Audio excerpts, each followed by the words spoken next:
Ya, pemirsa, Kementerian Pertanian bersama Satuan Tugas Pangan menemukan 212 beras premium yang beredar di masyarakat tidak sesuai mutu, baik dari sisi berat kemasan, komposisi, hingga labelnya. Pemerintah mengklaim dari temuan ini masyarakat merugi hingga 99 triliun rupiah.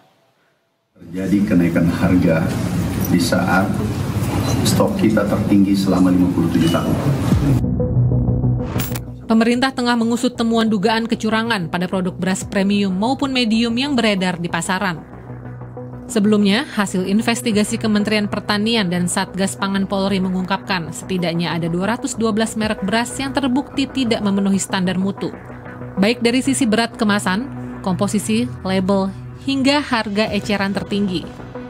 Peredaran beras tak sesuai mutu ini ditemukan setelah Kementerian Pertanian melakukan pemeriksaan di 13 lab di 10 provinsi.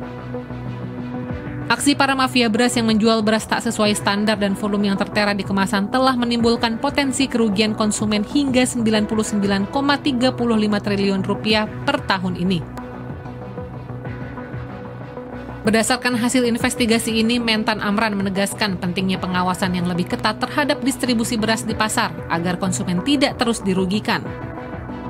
Menteri Pertanian Andi Amran Sulaiman menyebut kementeriannya telah melaporkan temuan ini kepada Kejaksaan Agung. Sementara itu, Satgas Pangan telah menerima laporan resmi dari Kementerian Pertanian pada 10 Juni 2025. Satgas Pangan langsung bergerak dengan mengambil sampel beras dari gudang-gudang dan pengecer untuk diperiksa kembali.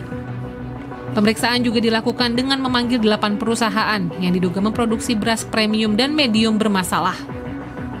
Jika nanti pada hasil audit ditemukan unsur pelanggaran tindak pidana, maka para produsen beras yang terindikasi melakukan penyelewengan akan segera diproses sesuai ketentuan hukum yang berlaku.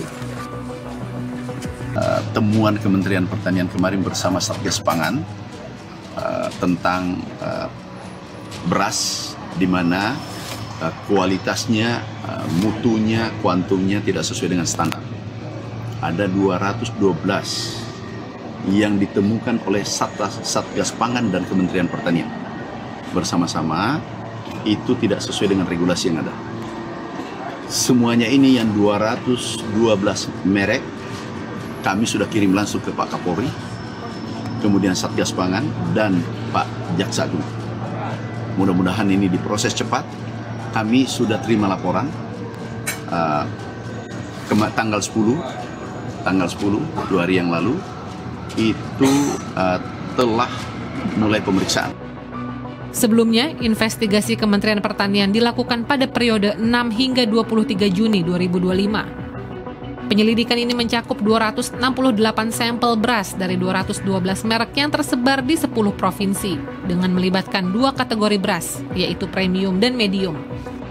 Fokus pemeriksaan dilakukan melalui parameter mutu seperti kadar air, presentase beras kepala, butir patah, dan derajat sosok. Tim Liputan Berita 1 Jakarta.